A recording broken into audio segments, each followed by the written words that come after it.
Hi, this is Carrie Cassidy from Project Camelot. We're here with Mike Harris, and we're going to just start from the ground running. Mike, you just got back from Syria and Lebanon, and I'm not sure if you went anywhere else on the way. So I just wanted to have you on the show here. I did hear your show yesterday with Duff. I think I got most of it, and it was great to hear you guys talking a bit about it. I had a bunch of questions during the show, so this is going to give me an opportunity to ask you some questions and see where we go with it. So how you doing anyway? Well, I'm jet lagged. I'm tired. I went to the gym this morning thinking that would help me bounce back, and it just drained me completely. Had exactly the opposite of the intended effect. But hey, at least I got back at it. Went and worked, gave a modest leg workout today, which is my advice to anybody out there is never skip legs day. That's the most important day of the week if you're one who lifts and works out. Oh, all right. Good to know. Now, I'm I'm wondering. Actually, your audio, your video looks great, and you look pretty good yourself. So I think you shouldn't be too worried. I think you look like you're in good health. Anyway, to get to the subject at hand. So tell me about the saga. I mean, first of all, what was the I guess agenda in your mind when you joined up with the team to go over there, and what did you guys have in mind, and do you feel that you accomplished your goals? Well, the purpose was to attend a conference, and the conference was titled "The First Conference to Combat Terrorism and Religious Extremism."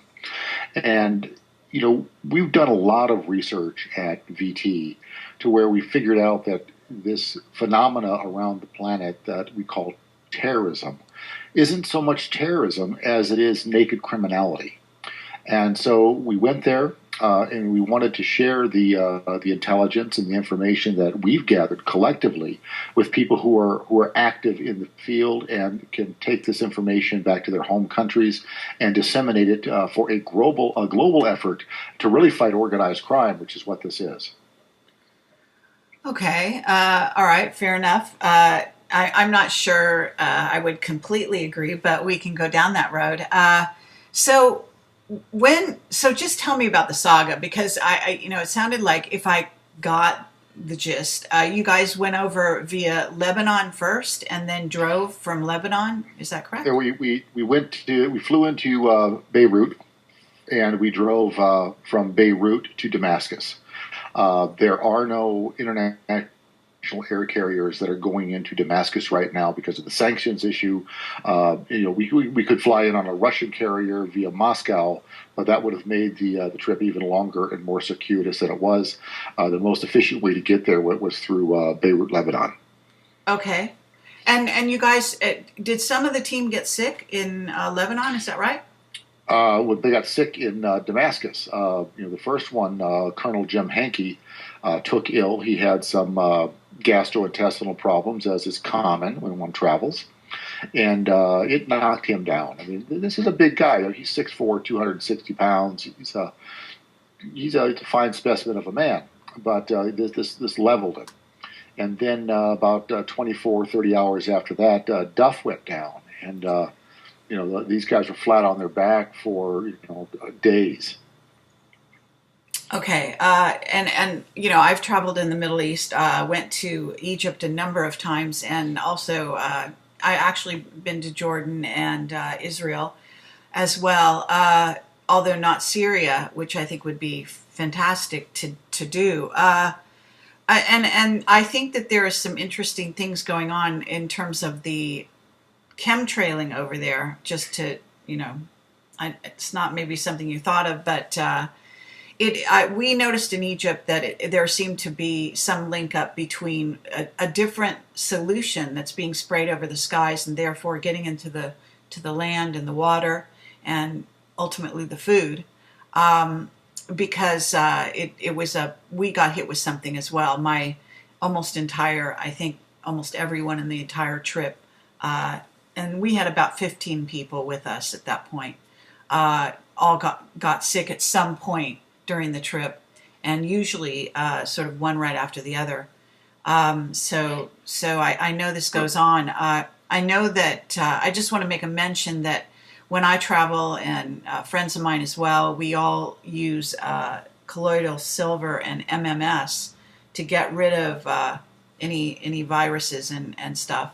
And I don't know if you had any of those things with you, but I find that the only thing that will help. We did not. And subsequent to returning home, Jim Dean, who is the managing editor for Veterans Today, he's taken ill since arriving back home. Oh. And he was at the doctor yesterday. So 3 of the 4 of us on the Veterans Today team have taken ill. I'm the last man standing so far.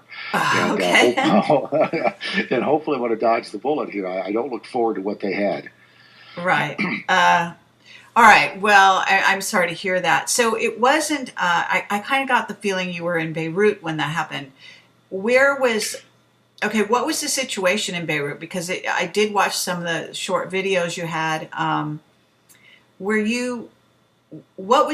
you describe the scene in Beirut? Because I think a lot of people might be curious as to what's going on there on the streets, what it feels like politically, etc.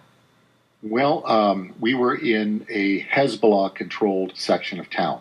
Mm-hmm. And, the government of Lebanon has no authority within this area.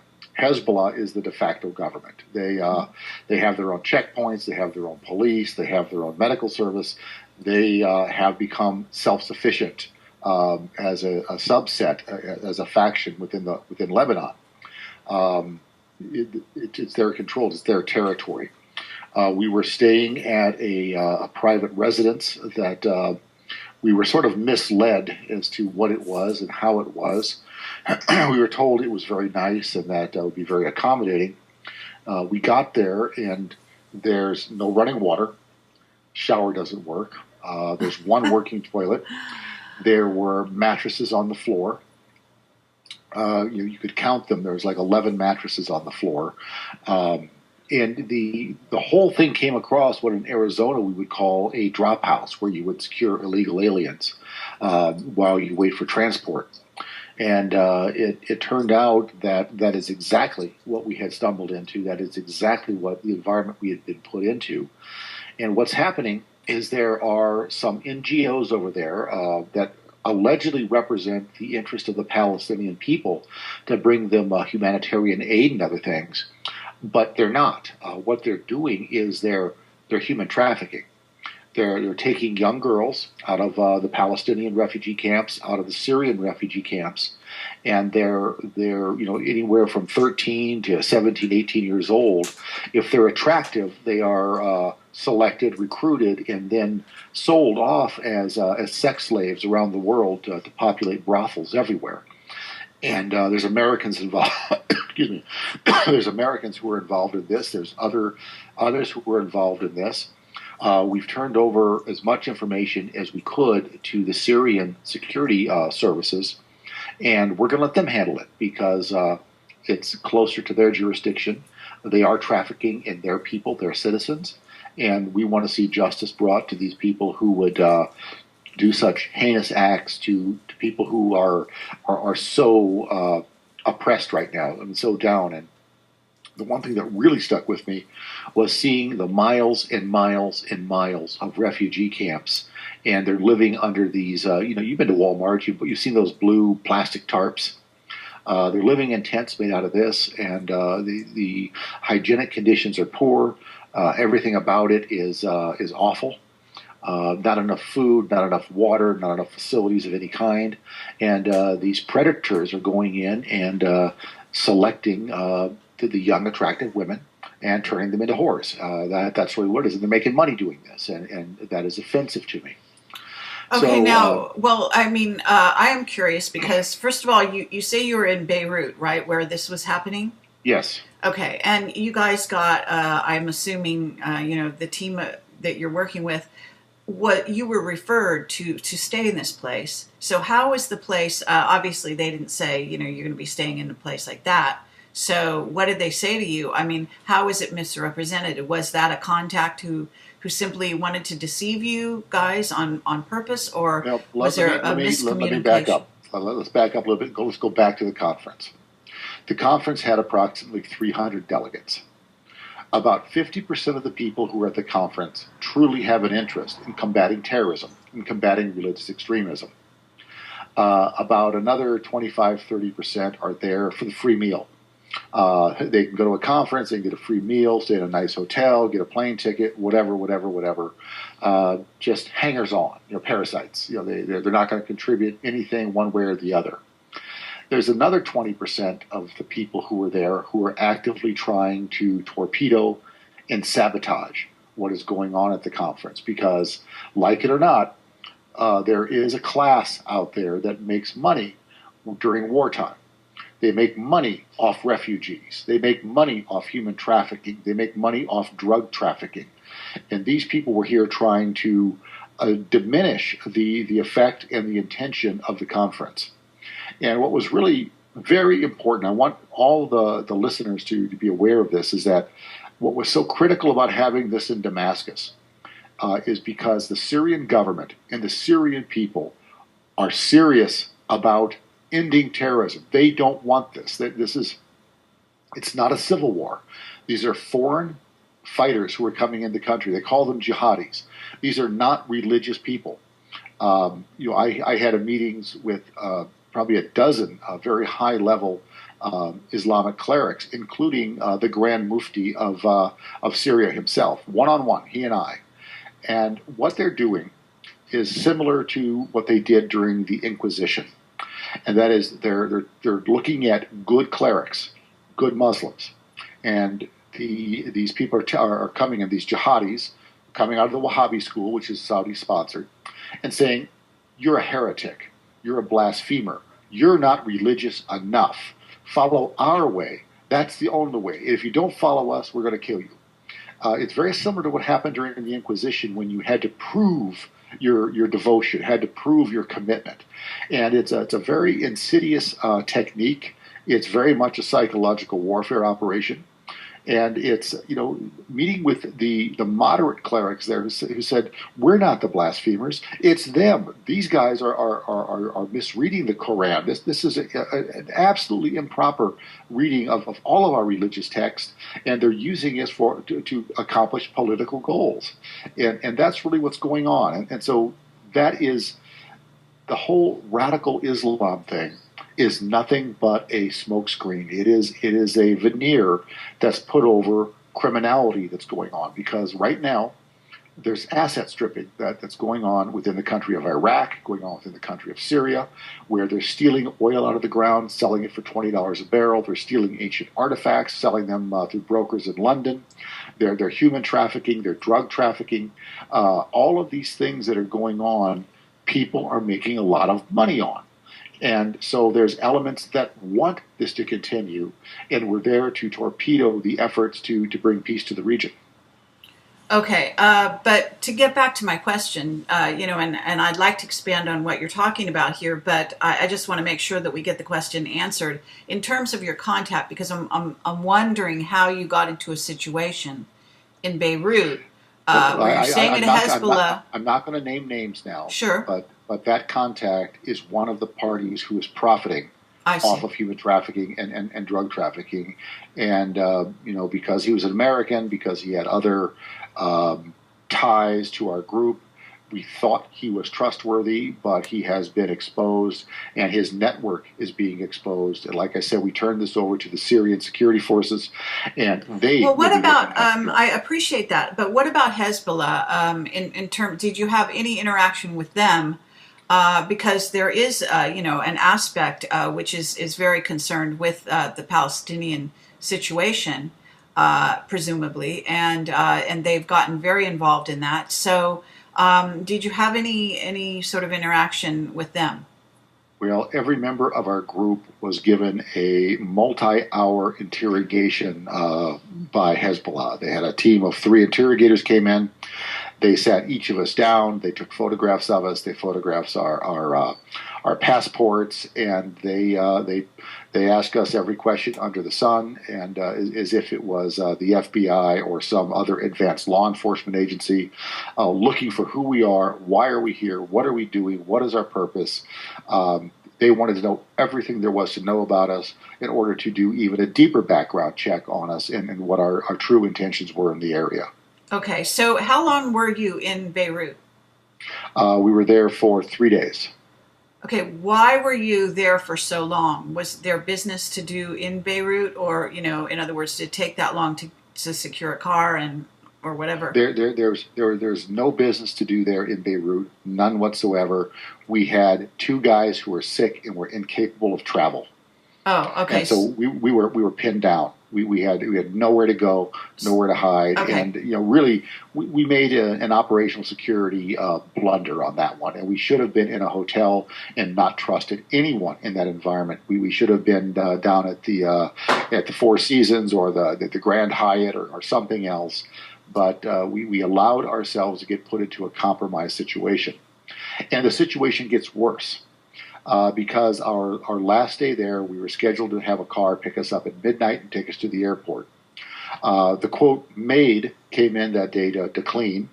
There was nothing to clean. It was a filthy, awful conditions. But we found after she had left, something in the back of my mind, my intuition told me to say, Mike, something's not right in this room. Why don't you look around a little bit? And so there was this guy had suits hanging on an open clothes rack. So I said, look in the suit pockets. You always find interesting things in suit pockets. You find a receipt. You find a matchbook cover. You find out where this guy's been, a pen from a hotel. You can look in this. The second suit that I looked in, I found a package. And the package contained about 1 kilogram of pure heroin. And I also found a quantity of hashish. It is our belief that this was placed there by the maid around 4 o'clock. I found it around 5:30. We were due to be picked up at midnight, and it is my my best guess that around 10:30 at night, we were going to get a knock on the door from the police security services, and the entire Veterans Today team would have been taken off the board. We'd still be in a Lebanese prison someplace, and we wouldn't be getting out for the next 10, 15 years. Okay, but now I'm trying to figure out where you were. I thought you were.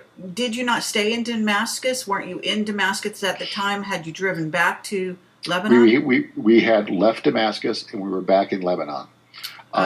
There were issues. The conference lasted 2 days. We arrived there a day early. Next morning we had the conference.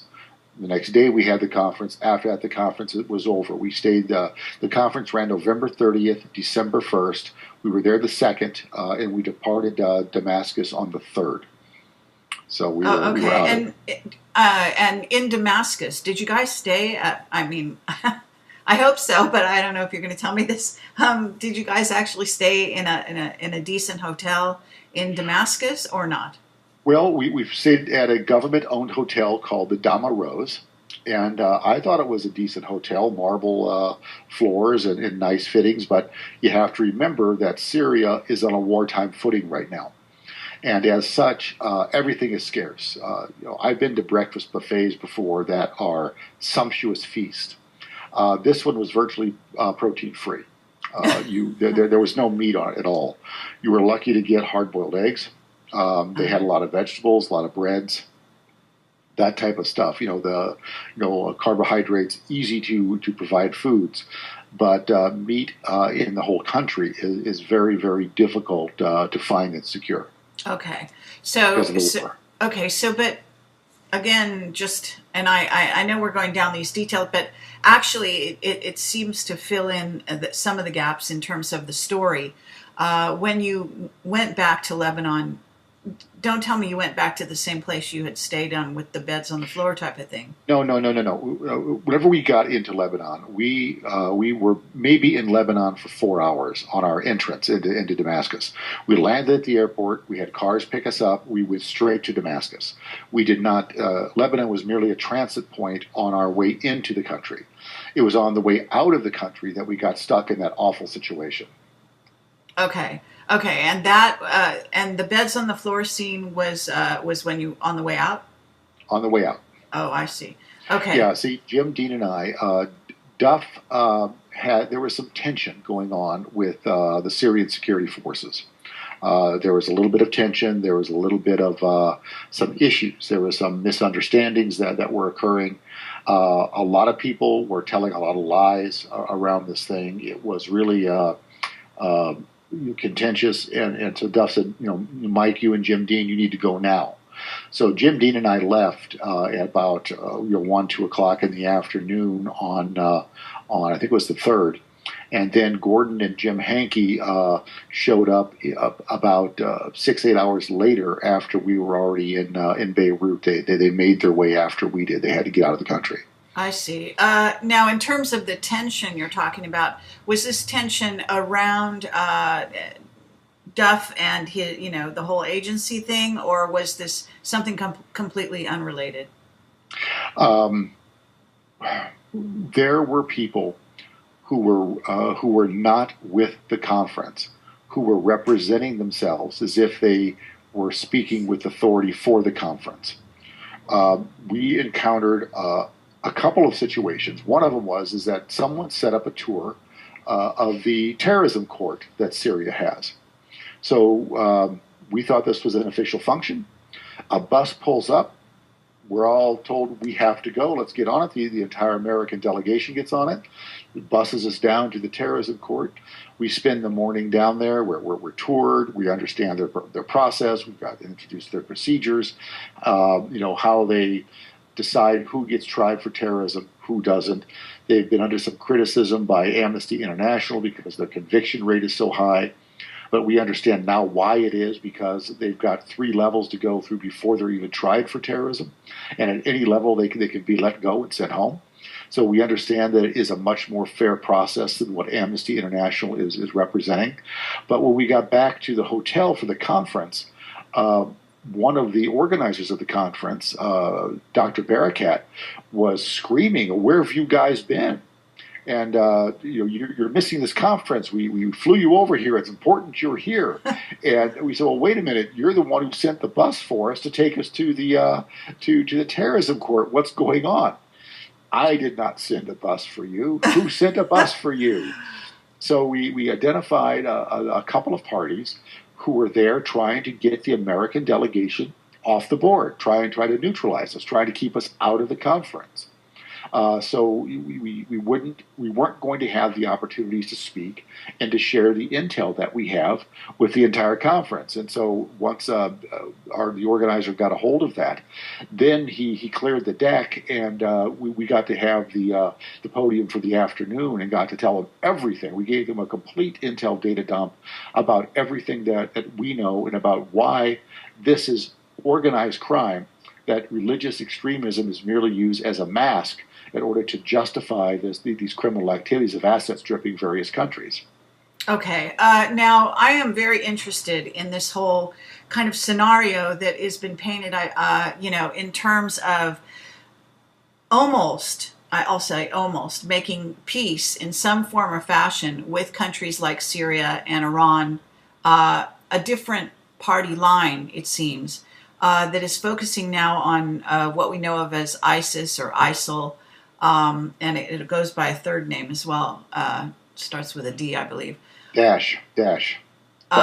Okay. And it's at any rate, in other words, because there's information that they have infiltrated Libya and other countries, and for example, that Benghazi was part of this sort of scenario, the attack on Benghazi, and that there's a whole political situation going on between Saudi Arabia and Israel Certainly, Saudi Arabia has been aligned with our administrations and very close to the Bush administrations for sure, up to this point.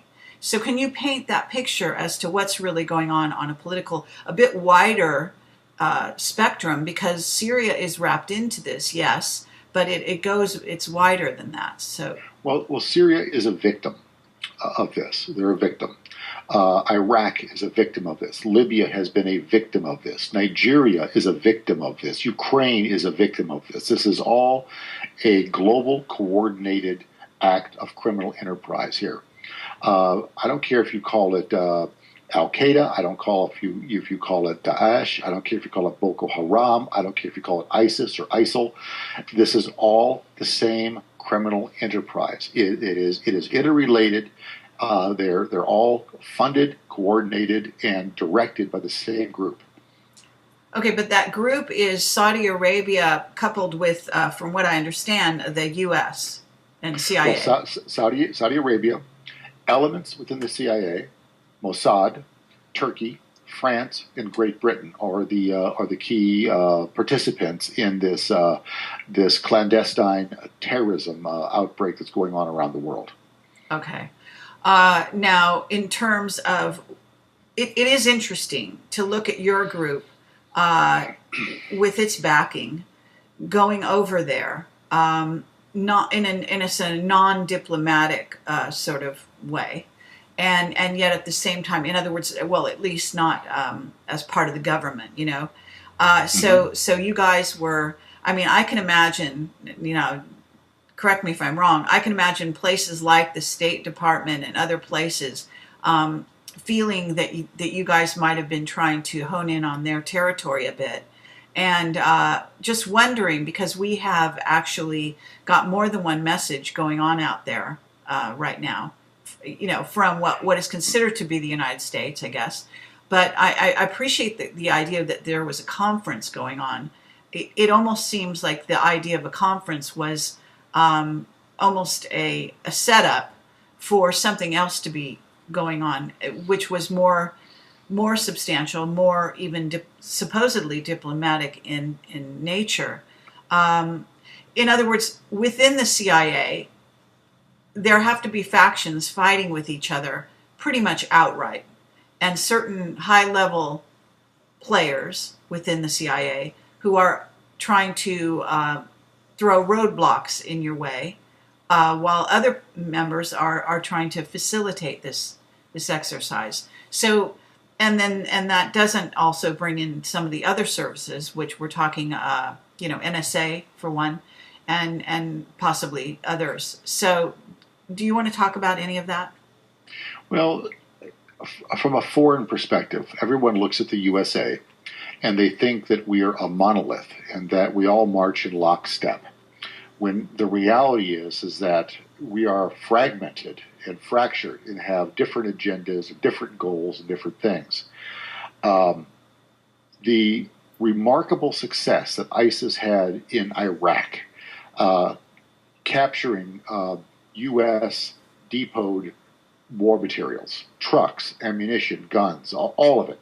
The success that they had tells me that treasonous elements within the U.S. military and within the U.S. intelligence services preposition those to be easily captured by ISIS in order to fund them. Oh my goodness, look at this. ISIS has captured our materials and they've stolen them. They didn't steal them. They were left there on purpose. They were left there as a gift. This was a resupply for ISIS while they're on the march in the field. That's exactly what it was. You look at the theft of that bank, I think it was in Mosul, where they put $500 million in there one day, and 2 days later ISIS comes in and captures it. These things don't happen by accident. We have treasonous elements that are operating against the stated goals of our existing administration and against our State Department. They're out there working against these goals, and it just illustrates the fact how thoroughly infiltrated we are as a country by and how controlled we are by the Israelis and the dual U.S.-Israeli citizens. They are everywhere. They are in every aspect of government. They're in every aspect of business. They're in every aspect of banking, academia, name it. We no longer have a functioning republic. We are a vassal state to Israel, and it's time the American people woke up and figured it out. And there are good Americans out there. There's good people serving who want to oppose this. But we, the people, have got to get our act together and purge these infiltrators. You know, the Constitution is written very clear that we will defend against enemies foreign and domestic. And we have visible domestic enemies who are operating against the people of the U.S. and against the policies of the elected government and against the interest of the American people. Okay.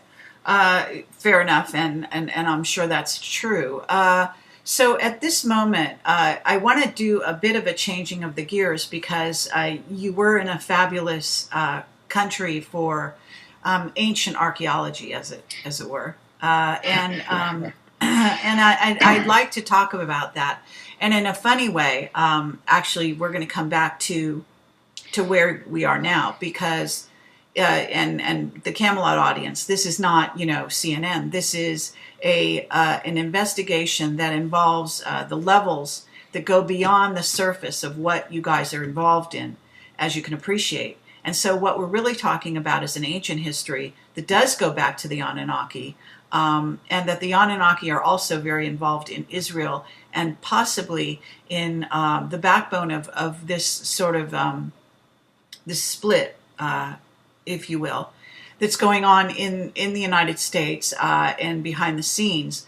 And I don't know if you're connecting those dots. I would think you're a smart guy. You work in the same area as I do. These things have to have crossed your mind. So let's talk about the ancient archaeology for a moment, because you were there, you saw it in person. And can you describe your sort of feelings of in terms of seeing these incredible structures that are clearly, I believe one is a spaceport. It's widely known to be a spaceport. Well, let's talk about that because we took a day. We had one day to go sightsee, and we went up to Baalbek. And I wanted to go there because I wanted to see those megaliths that are there. This is the largest carved stone on the face of the planet. It's big. I don't know the dimensions, but the thing's got to be 100 feet long. It's got to be 25 feet tall and 25 feet wide. It's estimated to weigh 800 or 900 tons.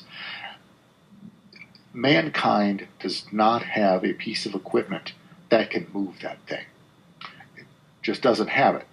And while we were there, I learned that the one that you see, there's two more beneath it that are stacked up 3 high. And so I don't know how or what anything could do to stack it.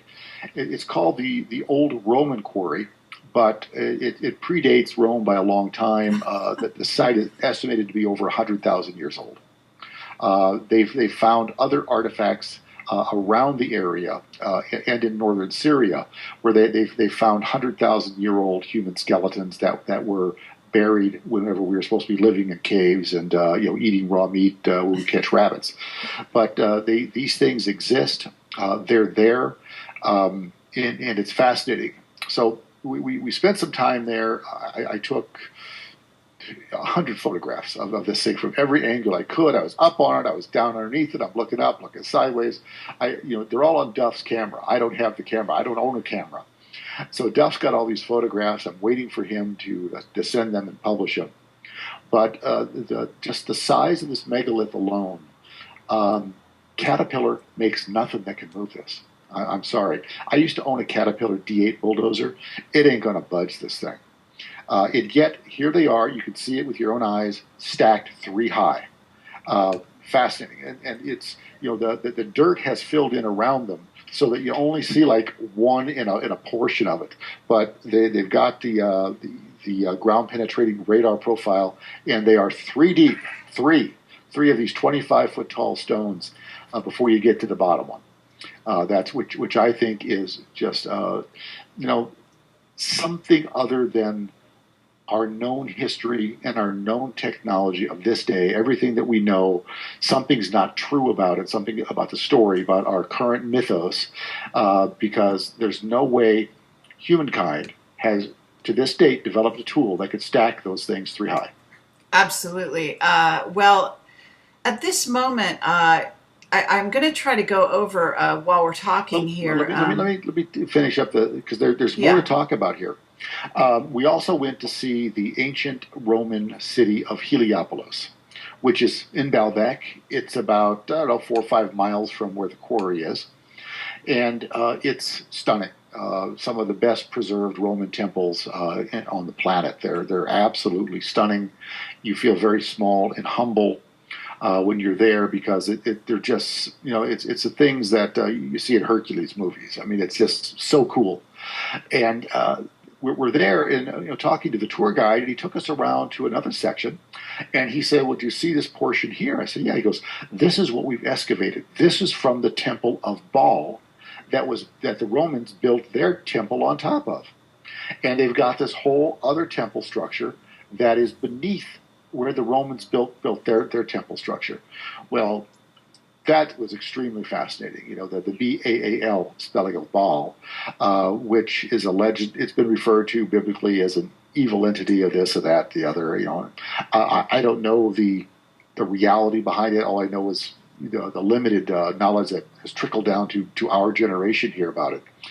But beneath that is the foundation. And I said, "Well, what do you mean the foundation? Isn't this built on bedrock?" He goes, "Oh no, it's not built on bedrock." And we walked around this other path, and they've excavated deeper, and the same size rocks we saw at the Roman quarry is what comprises the foundation for the Temple of Baal. Which then he told me, he goes, "There's many who believe this is the spaceport where the Anunnaki landed, and that's why they built the Temple of Baal here after the Anunnaki left." So there you go. And it's there, and it's real, and they have, I'm going to guess, a 35 acre piece of foundation that is flat, that is level, that is comprised of these enormous megalith stones that identical to the ones that we've seen in the quarry. That's what's under the Roman temple. That's what's under the Temple of Baal. It's all there. It's complete. It's homogeneous. It's as level as a football field. They did a great job. The joints between these things, they fit together like they were precision lined. I mean, I don't know a bricklayer who could lay regular bricks any better than this, much less these blocks that are 100 feet long and 25 feet on a side. Fascinating. Absolutely. It's Great stuff. Well, okay. So at this moment, though, let me find out though if you have made this link up in terms of the Anunnaki at all.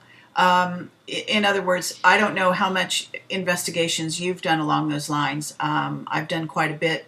Because the story, obviously, the Sitchin story, takes place in the Middle East. There, also evidence in South Africa. If you talk to Michael Tellinger, and go down that road as well, Zimbabwe ruins, so on. But that's what we seem, I would say, to be dealing with now. Did you happen to, you're talking to a lot of people. Did you have anybody coming up to you talking about any of this? over there, no, not at all. The tour guide was extremely knowledgeable, and he was well versed in these things. Okay. And he's the guy.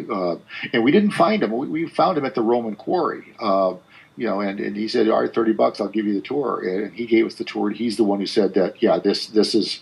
There are those who believe that that the foundation stones were really built here as the spaceport for the Anunnaki themselves, so they could come and go and take off. But Carrie, one of our early conversations when you and I met years ago. It's been years now since we met. One of my theories at the time is that if the Anunnaki left, why would they leave this place uninhabited? Wouldn't you leave behind at least a skeleton garrison to kind of look after your investment, to look after your property, to look after all these things. And if that's something that you and I discussed, it's something that I would do if this was my piece of property. I'm not going to leave it abandoned. I'm going to leave someone here to caretake it while I'm gone. Do I expect them to function fully? No, but I expect them to keep the vandals away from things and the riffraff out, and to make sure that the pipes don't freeze in the winter. That type of stuff. And so I suspect that we've had an Anunnaki presence with us for a very long time, just at a very, very low key, low level. That they're not making any waves, not making any functions, something along those lines. That's just my personal theory on that. Sure. Well, I'd have to. The only part I have to take issue with is not making any waves. Indications are that they're orchestrating things behind the scenes, at least in Israel, and having some far-reaching effects in that regard. Recently, I did a third interview with Captain Mark Richards. He said something that I've had an intuition about for quite some time, and so I found it very interesting. He claims that there is a war going on between those that run the Vatican in the underground base under the Vatican, basically the reptilians, that particular group, and the Anunnaki in Israel. And that there is a war between those two factions here on Earth, and that we humans are playing out that war for them. We are fighting their war, and that is what they are working very diligently to escalate at this time. So that was his statement in that regard, and he says that this is coming to the fore now, actually. So the whole ISIL thing kind of may be factoring into this. You know that there's a strong religious fundamentalist contingency in the Christian side that wants to have what they term Armageddon. Our witness, Leo Zagami, said that they were certainly working hard to accomplish that, but it appears that their timeline had been pushed back substantially over the last few years, and haven't been able to accomplish it to the degree they would like to. So I'm just throwing these things out for a wider perspective in terms of understanding why at this time, this thing we call ISIL, this sort of, that is an extension, you could say, of Al-Qaeda and the whole 9 yards. We know that 9/11 was an inside job. We know that bin Laden was an agent of ours. We know that Saddam Hussein was an agent of ours. And so the extension here is a build up, and now we have what is in essence what is being called like the Islamic State of ISIL or ISIS or whatever you want to call them. And it is interesting because if you go back to the times of the film Lawrence of Arabia, then you see that at a certain point in time, there was a stateless quality to the nations that comprise what we think of as the Middle East, and possibly parts of Africa as well. In other words, lines that we call state lines, like that determine Syria and Iraq. The Arabs have always been a Bedouin people. They've always been nomadic. They've always wandered. They have more affiliation toward tribe than toward country. And you have to look at the geographic constraints that have been placed upon them. Were placed upon them by the British. Right. That's a Western creation imposed upon a nomadic people. And so, are there some incongruencies there? Yes, there are.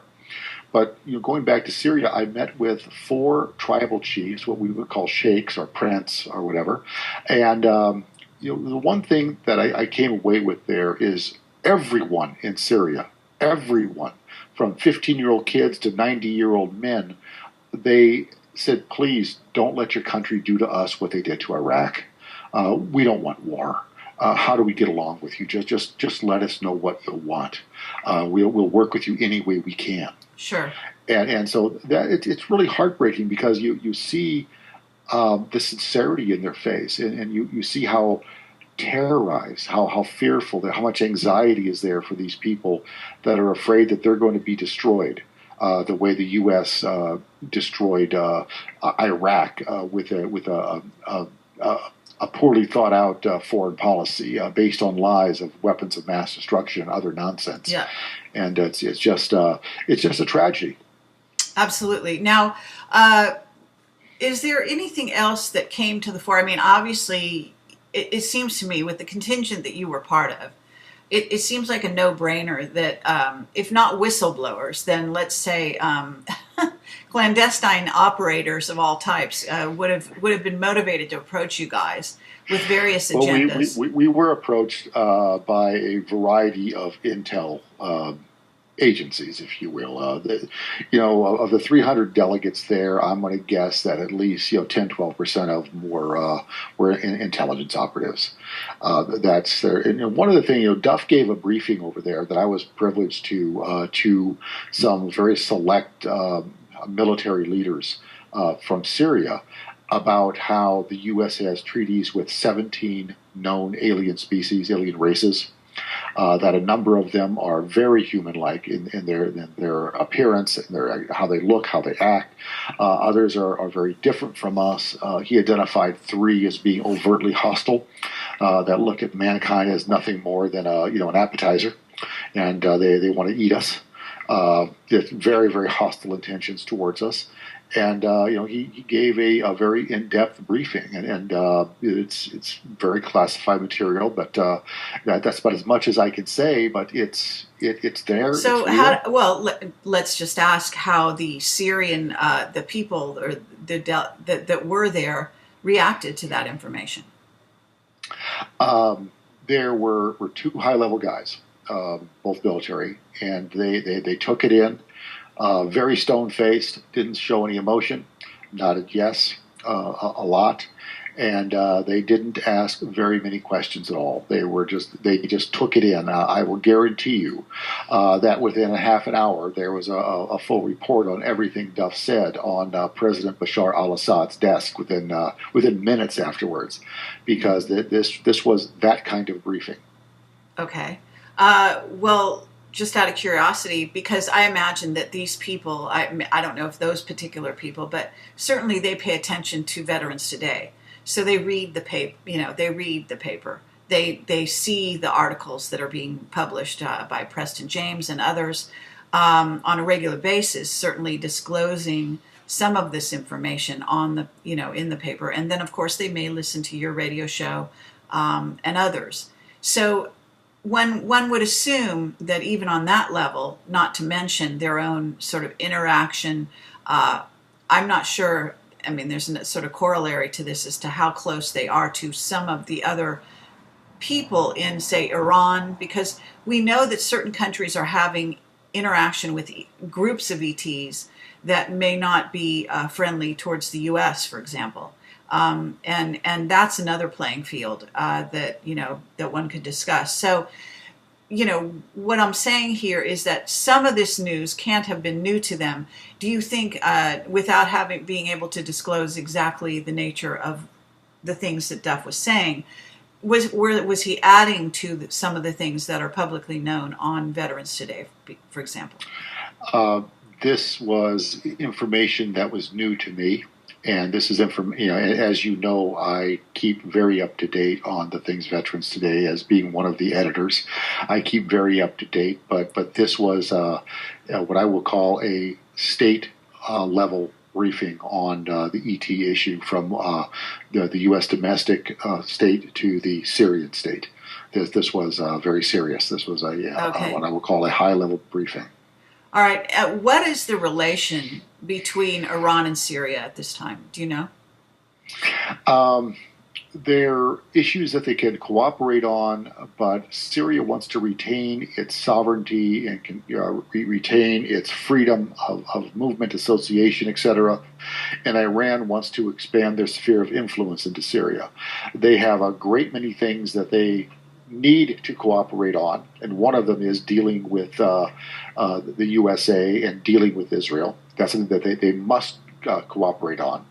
But there's other things that they're a little contentious about. There's border issues, there's trade issues, there's who's influencing who and whose country, that type of thing. Whereas the Syrians, hey, we're self-directed, we're Syria, we're gonna run our own show, and the Iranians say, well, not so fast. We can lend you some money if you can do this or compromise on that, and it's the issue of statecraft, and it's going on between them, but both countries recognize the threat that is the U.S.-Israeli axis right now. That is truly probably the greatest threat to world peace on the planet today. And the theories that I heard while there was that if Syria falls, then Iran's going to fall. And once Iran falls, then Russia's going to fall. Then once Russia falls, China's going to fall. And you mentioned earlier there are certain races that are dealing with other governments that are hostile to the U.S. China is tied up with one of those races that has some hostility towards the U.S. and our activities around the world. And so it was really useful. While I was there, I gave probably 25 television interviews. I was, spent days, all day long, articulating positions, answering questions about the U.S. relationship, what our political structure is, why we're behaving in such an irrational manner. If we're a democratic nation of freely elected people, why do we put such warmongers in power? All of those type of things. I had to explain that our country has been hijacked, that we are no longer a republic that is a form of democracy here, that we have become an oligarchy where those with the money call the shots, call the rule. The American people have lost their voice. The democratic process means nothing, and that we are well on our way to becoming a slave state and a vassal state to Israel. And I spent a lot of time explaining that, on Syrian TV and RT and press and other ones around the world there at this conference. It was, I worked hard when I was there. I really did. So. Okay. It is interesting. What is the relationship between Russia and Syria? Were you able to tap into some of that while you were there? Well, there was a high-level Russian delegation there. That had some very good points. You have to remember historically, back during the Cold War, that Syria was a client state of Russia. That relationship has not gone away, and the Syrians are hoping to leverage that relationship further in the event that the U.S. decides to get stupid and do to Syria what we did to Iraq. Okay. Now, we know, or at least I know, that we're in Afghanistan for reasons that have nothing to do with poppies or even oil or gas. That it has to do with a certain, and I forget what the mineral's called, but it's a certain... rare earths, let's just call it that. Okay. There are rare earths that are there, that Afghanistan has the highest concentrations in the world of Right. these rare earths, and we want to keep them.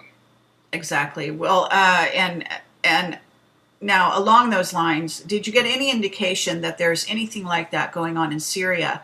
And then I have a follow-up question. Well, Syria, you have to realize, is a very big, very wealthy country. And one of the things I want to point out to the listeners, I'm not aware of anything that Syria has that has the strategic value that the rare earths that Afghanistan has. I'm not aware of it. They do have a lot of oil. They have a lot of gas. They've got just a lot of natural resources. It's a very fertile ground for crops, farming, and all that. It's really a prize. It's a nice country. It's something you would like to own, and it's my theory. And you can disagree on this one, but it's my theory that the reason the West is being so aggressive is because our financial system is on the verge of collapse, and we have to go steal the resources, steal the assets of other countries in order to prop up our own failing financial system, because the smart financial guys overplayed their hand. They made some bad bets, and now their house of cards is crashing. But okay, well, let's widen that a bit, because we're kind of skirting the elephant in the room, in my opinion, which is Rothschild, who owns all the banks, except for, I'm told, something like three. And those are very small banks. The bottom line is that the British, this is where you get into this whole Illuminati sort of side of things, and Rothschild, the Illuminati are extremely involved in all of this. And if the financial system of the U.S. is being taken down, it's being taken down, I believe, because of an inter sort of factional war within the Illuminati that just says we both want New World Order. It just depends who's going to run it. And one of the cards in that deck is taking down the U.S. financial system to facilitate a one world government where, in essence, Rothschild and that contingent is in charge. And that, and my understanding is also that Israel is more or less a company co-owned by the U.S. and Britain that was set up for those purposes. And the Israelis almost have nothing to do with it, other than a bloodline link up with what appears to be the Anunnaki. But in terms of this playing field that we're dealing with, and all of that, are you aware, for example, you went to these ancient sites, the Stargates? Has anyone ever talked to you about the Stargates within Syria? They have not, but then again, while in Syria, we were pretty much sequestered in the hotel and were only taken out in an official capacity to see selected things. That we went to see Old Town Damascus. We went to a big mosque. We went to really what was a hotel for camel caravans. They bring the camels and the goods in. But we tried to leave. We tried to go see other sites. There was probably a dozen of them we wanted to go see. We wanted to go up to Aleppo, and we were not allowed to travel around. And the excuse that was given was because of the security risk. And we think that's a bunch of bunk. But they kept us locked up in the hotel. We were very tightly controlled. Okay, well, I have also been told by Mark Richards that there are mountains that have shifting stargates that are in between Iraq, and I'm not sure whether it shares the border with Syria or not, or Iran. I don't have my geography very clear in that area, but I can say that he says that there are troops, American troops, that are also in Syria, by the way, and I'm wondering if you came across any of those. We did not see any American troops. We saw many Syria troops. They've had to go to conscription, to where they have young men as young as 17 who are carrying AK-47s. We saw checkpoints every quarter mile, so that if there is any issue, any disruption, any disturbance, they can be responded to instantly. But they are on top of their game. They are truly on a wartime footing. You won't find excess protein anywhere in the country. Their money has been devalued, so everything is a super bargain right now if you wanted to buy anything over there. And but no, we didn't see we didn't even see any signs of American troops there. Okay. But we did see the mountains you're talking about, and we were right at one point. We were very near the Syria-Iraq border. In fact, I took a photograph of a road sign that said Homs 172 kilometers, Iraq 184 kilometers, or something along those lines. I have to go pull it up. Okay. So. All right. Well, fair enough. So, in terms of Iraq and Syria, the regime that's in Iraq right now has been, in theory, put in place by the U.S. And I'm not sure if this is simply. It would seem to be a puppet regime, for all intents and purposes. Absolutely. Okay. But how how are the relations within that structure, so to speak? What are the relations between Syria, the Kurds, for example, and Iraq? Can you describe that? The theory what I heard discussed was the fact that Turkey had better be careful of the game that they're playing because they may end up with an independent Kurdistan. And Turkey has embraced ISIS. See, what you need to understand is when the oil that's being stolen from Iraq and from Syria leaves the country, it's probably going through Turkey. It's probably being transported by truck or it's being transported by container vessel, VLCC, very large crude carrier. You have to realize that anybody who is assisting ISIS in raising money by transporting stolen oil is complicit in aiding and abetting an act of terrorism. We have precedent for this in the drug war, that if you're aiding a crime, you should have your assets seized and you should be liable for civil and criminal penalties.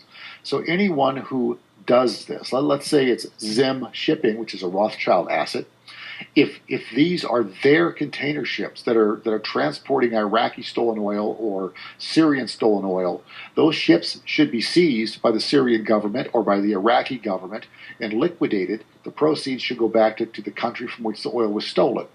The same with banking transactions. When the oil gets into port, somebody's writing them a check for it. Somebody's doing a wire transfer. Whatever bank is doing that, it's transferring this money to the ISIS that's funding them, buying them guns, ammunition, war materials, paying their soldiers. That bank is also committing an act of terrorism.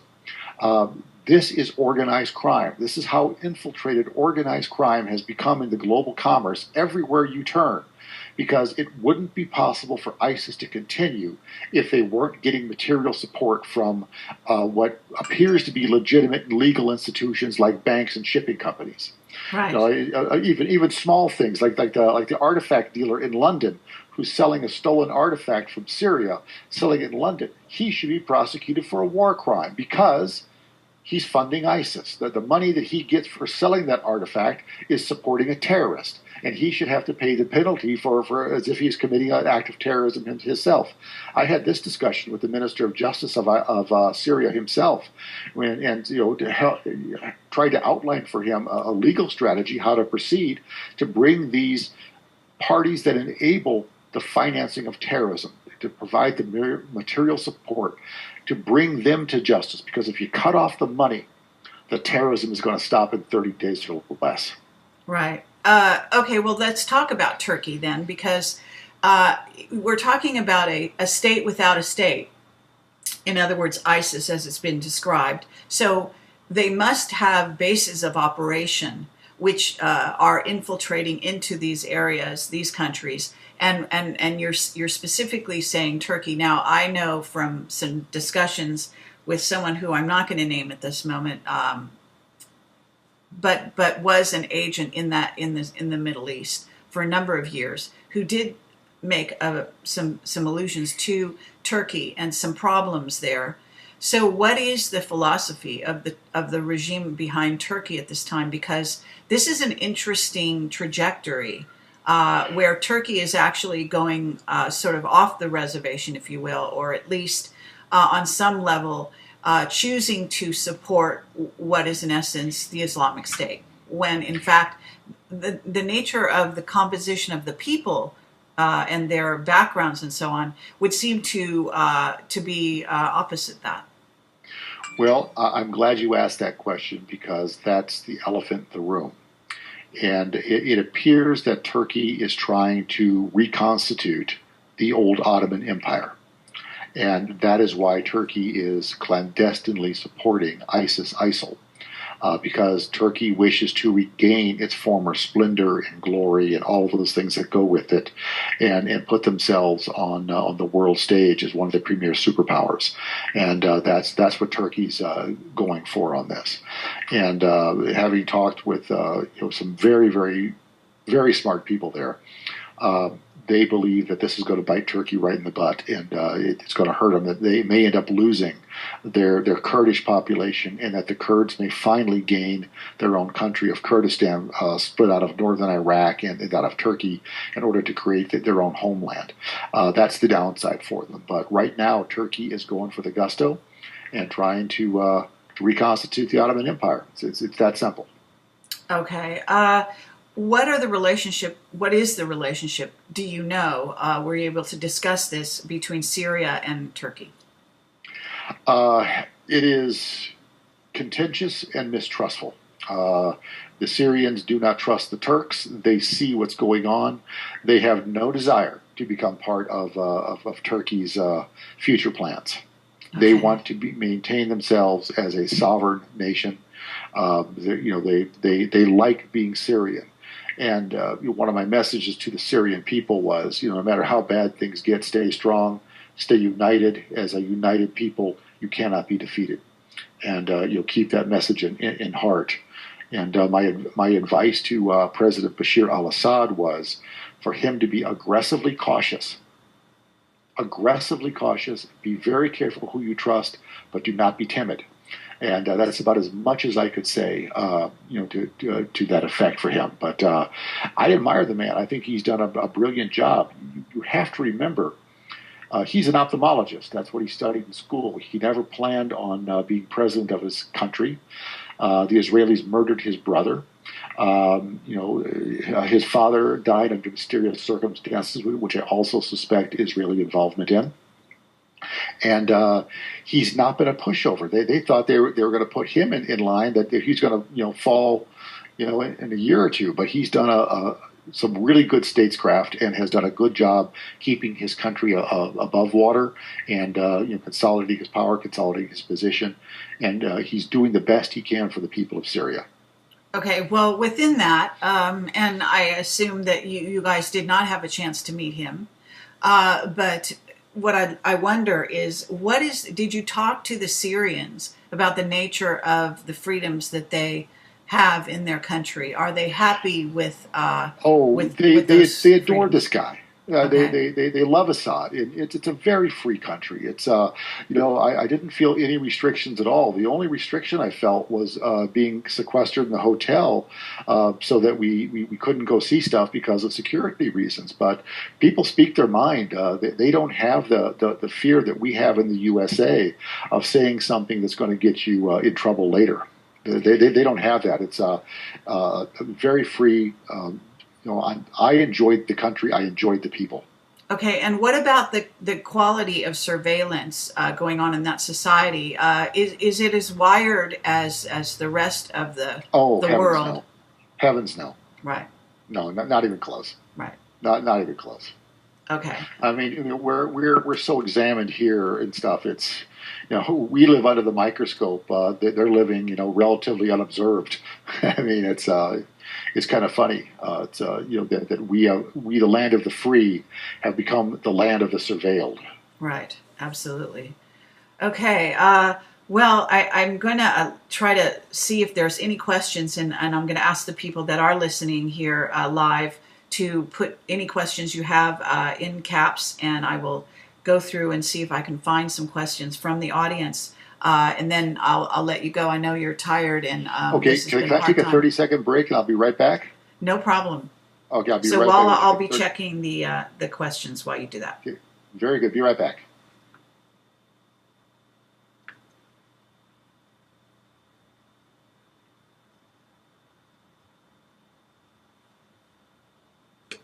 Okay, so at this moment, again, if you're listening live, if you could put your questions into the chat, I will see if I can get take a look here and see what what questions you may have.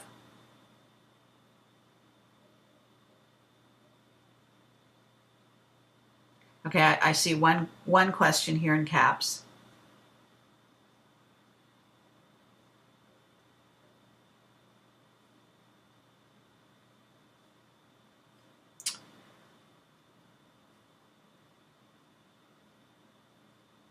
Okay, a few questions. Thank you. And any other questions? We are going to be wrapping up pretty soon here. so so and we're going to take. I'm going to take a short break and just get some water. So stand by.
I'm back, Carrie.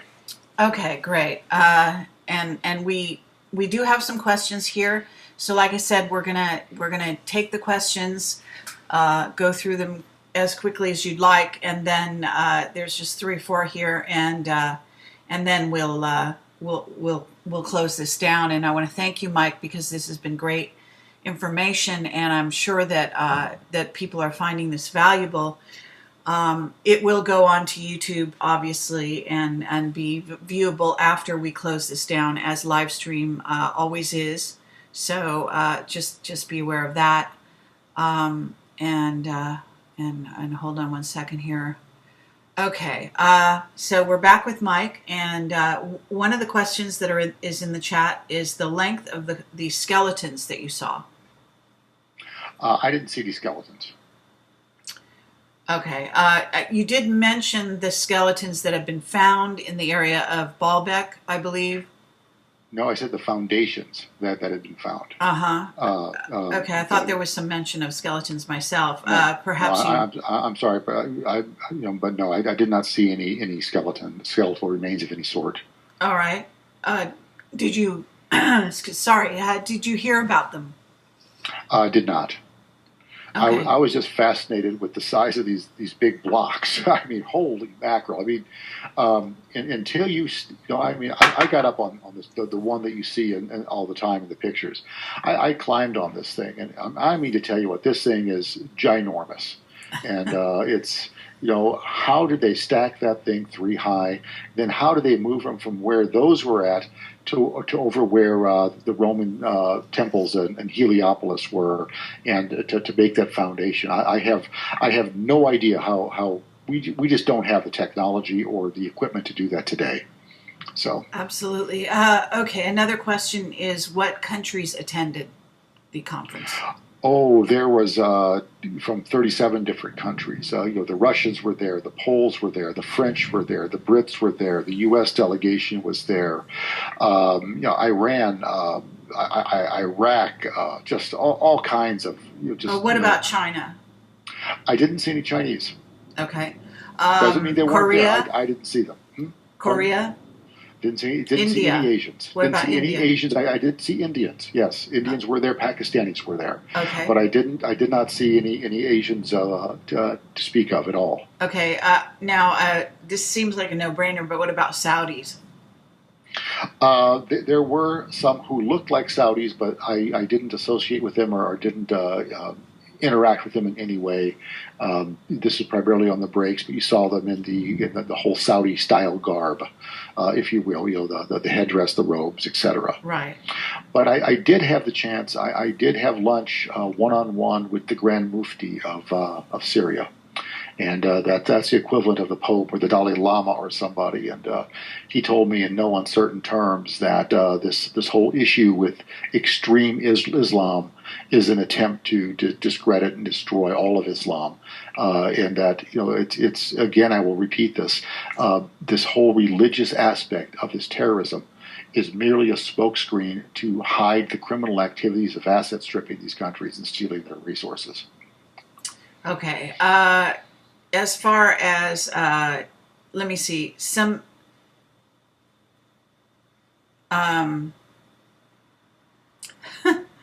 okay, some of these questions are a bit kind of more long-winded.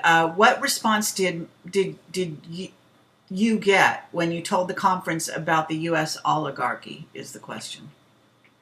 I got a lot of head nodding. Yeah, we can see that now. And we explained it to them how it works. And, I explained it on television at least 5 times, how this has happened to the country, how that when we passed McCain-Feingold. See, prior to McCain-Feingold, if you were a congressman from Iowa or from Montana, you had to raise your money at home. You had to raise it in your district, in your state.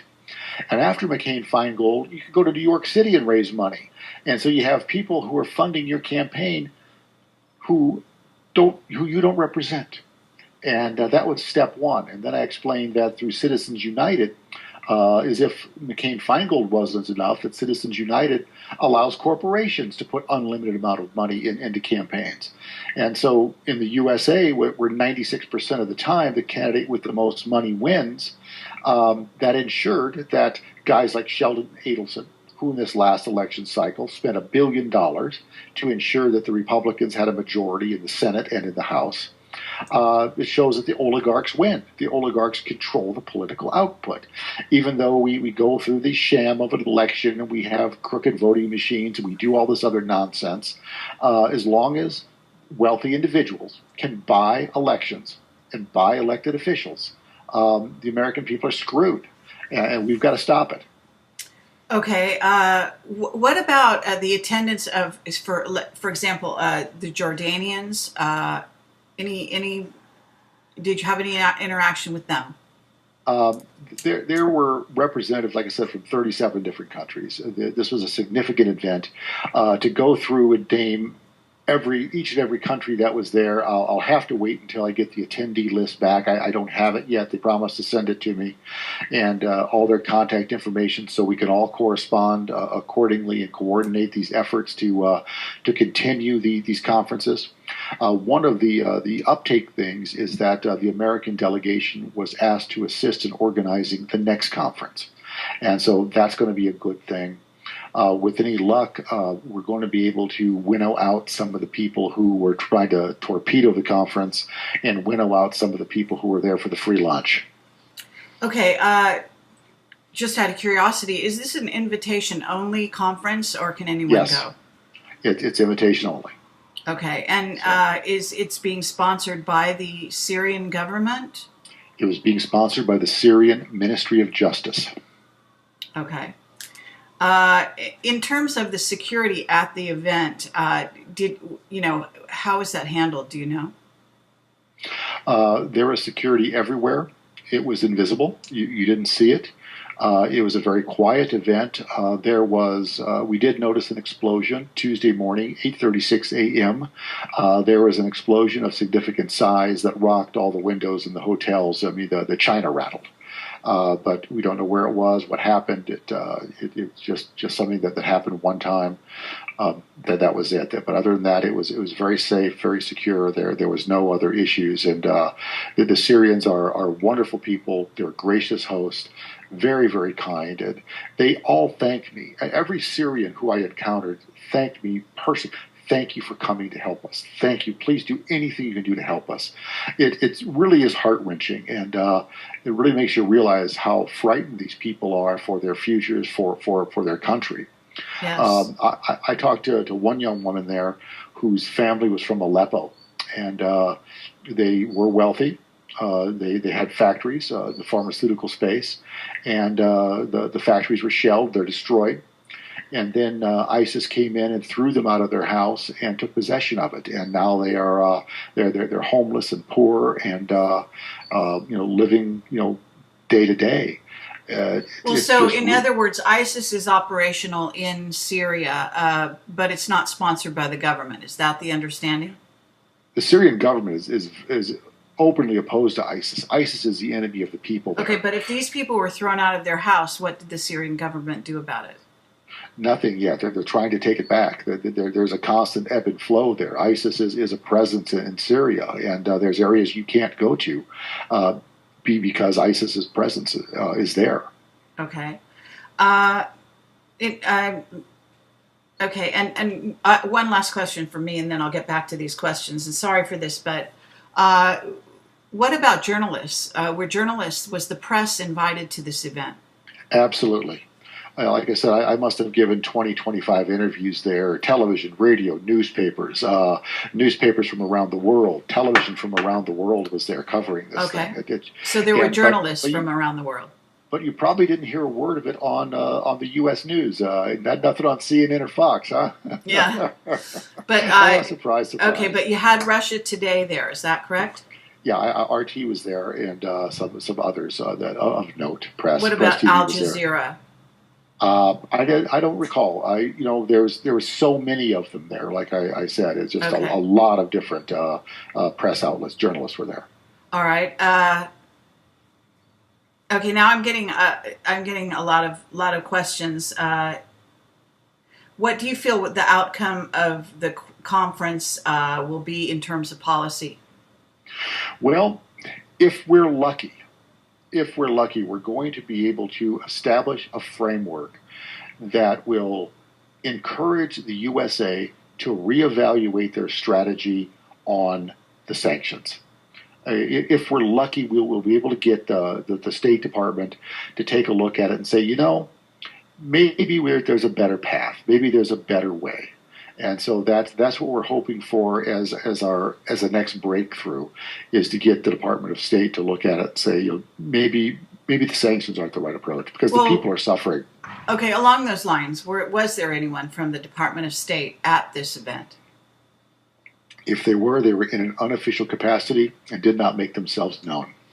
Okay, but by invitation only event, who was invited? In other words, what were people, major players? John Kerry, you know.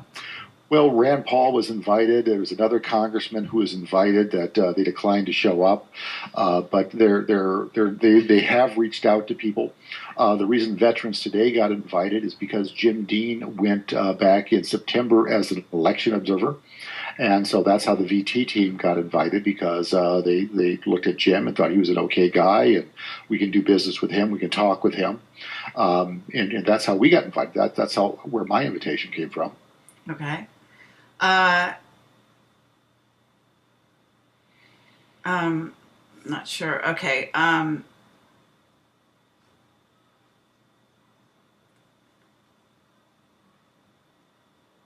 Well, somebody's asking a question that's a little bit unrelated specifically to this event, but it's a fair question.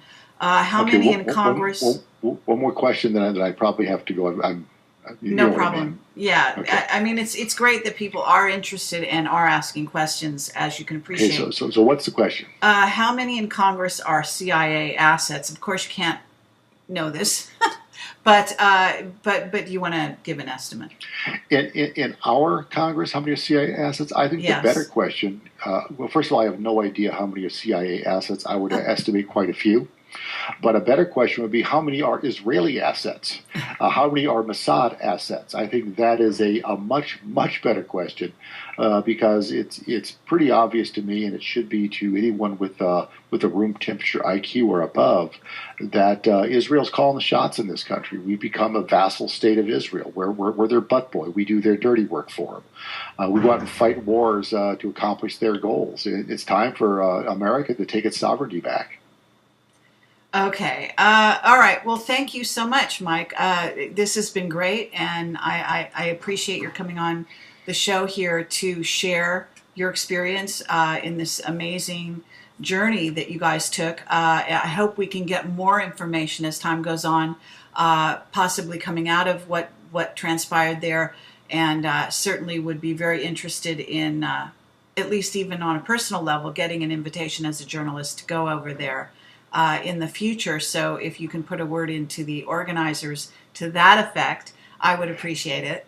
And Carrie, I will see what I can do. I will use my very limited influence to see if we get you an invitation extended. okay, it's all good. And thank you again. Great work on for all of the team members. And I'm and that opening the doors to conversation taking place between countries and the peoples between countries is always a good thing. So thank you for that, and let's reconvene at another point. And share things. We Very always good. do keep. Well, Carrie, thanks for inviting me, and all the listeners out there, thank you all for your time. I know it's time out of your busy schedules, and thank you for listening and hearing me, because this is an important issue, and the more knowledge you have about it, the more you can affect the political process to keep the U.S. from doing something stupid again, like we did to Iraq and Afghanistan, because those have proven to be blunders of our country. And let's not make the same mistake. Let's learn. Anyway, thank you all very much. Okay, thank you. Right, bye-bye.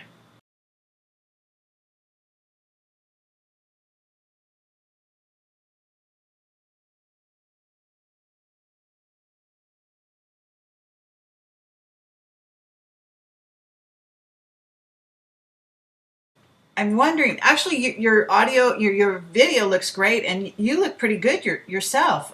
So I think you shouldn't be too worried. I think you look like you're in good health.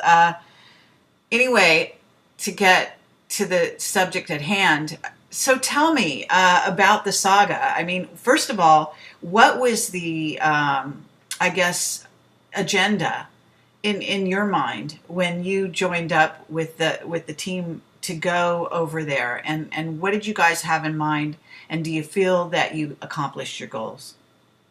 Well, the purpose was to attend a conference, and the conference was titled the First Conference to Combat Terrorism and Religious Extremism. And, we've done a lot of research at VT to where we figured out that this phenomena around the planet that we call terrorism isn't so much terrorism as it is naked criminality. And so we went there, and we wanted to share the intelligence and the information that we've gathered collectively with people who are active in the field and can take this information back to their home countries and disseminate it for a global effort to really fight organized crime, which is what this is. Okay, all right, fair enough. I'm not sure I would completely agree, but we can go down that road. So so just tell me about the saga, because it sounded like, if I got the gist, you guys went over via Lebanon first and then drove.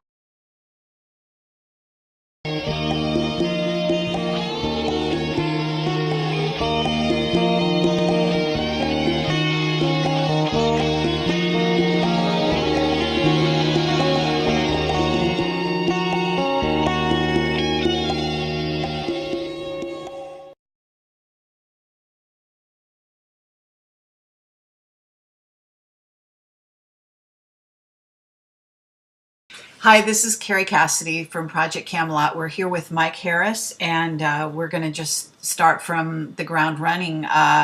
Mike, you just got back from Syria and Lebanon, and I'm not sure if you went anywhere else on the way.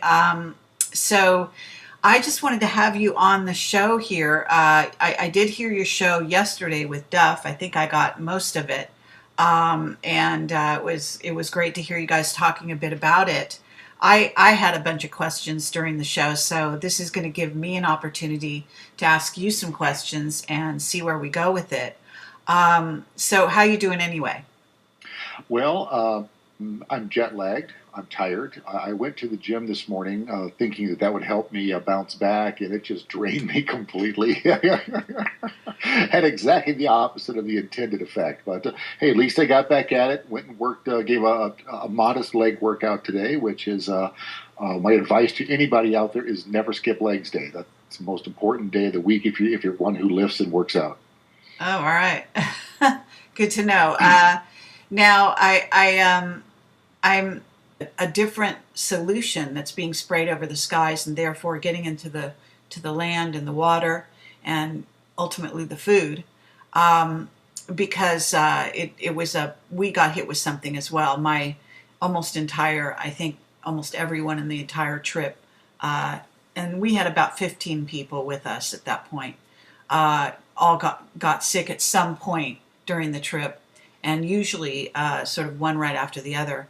So I know this goes on. I know that I just want to make a mention that when I travel, and friends of mine as well, we all use colloidal silver and MMS to get rid of any viruses and stuff.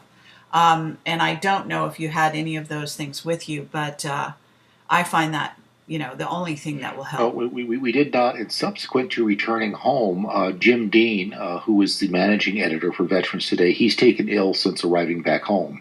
Oh. And he was at the doctor yesterday. So 3 of the 4 of us on the Veterans Today team have taken ill. I'm the last man standing so far. Oh, okay. And hopefully I'm going to dodge the bullet here. I don't look forward to what they had. Right. All right. Well, I'm sorry to hear that. So it wasn't, I kind of got the feeling you were in Beirut when that happened. What was the situation in Beirut? Because I did watch some of the short videos you had. Were you Can you describe the scene in Beirut? Because I think a lot of people might be curious as to what's going on there, on the streets, what it feels like politically, etc. Well, we were in a Hezbollah controlled section of town. Mm-hmm. And, the government of Lebanon has no authority within this area. Hezbollah is the de facto government. They have their own checkpoints, they have their own police, they have their own medical service. They have become self-sufficient as a subset, as a faction within Lebanon. It's their control, it's their territory. We were staying at a private residence that we were sort of misled as to what it was and how it was. We were told it was very nice and that it would be very accommodating. We got there and there's no running water. Shower doesn't work. There's one working toilet. There were mattresses on the floor. You could count them. There was like 11 mattresses on the floor. And the whole thing came across what in Arizona we would call a drop house, where you would secure illegal aliens while you wait for transport. And it turned out that that is exactly what we had stumbled into. That is exactly what the environment we had been put into. And what's happening is there are some NGOs over there that allegedly represent the interest of the Palestinian people to bring them humanitarian aid and other things. But they're not. What they're doing is they're human trafficking. They're taking young girls out of the Palestinian refugees. From Lebanon, is that correct? We flew into Beirut, and we drove from Beirut to Damascus. There are no international air carriers that are going into Damascus right now because of the sanctions issue. We could fly in on a Russian carrier via Moscow, but that would have made the trip even longer and more circuitous than it was. The most efficient way to get there was through Beirut, Lebanon. Okay. And you guys, did some of the team get sick in Lebanon? Is that right? Well, they got sick in Damascus. The first one, Colonel Jim Hankey, took ill. He had some gastrointestinal problems, as is common when one travels, and it knocked him down. I mean, this is a big guy. He's 6'4", 260 pounds. He's a fine specimen of a man, but this leveled him.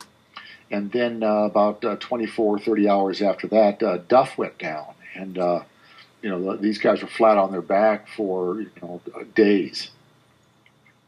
Okay, and I've traveled in the Middle East. Went to Egypt a number of times, and also I actually been to Jordan and Israel as well. Although not Syria, which I think would be fantastic to do. And I think that there is some interesting things going on in terms of the chemtrailing over there. Just to it's not maybe something you thought of, but. We noticed in Egypt that there seemed to be some link up between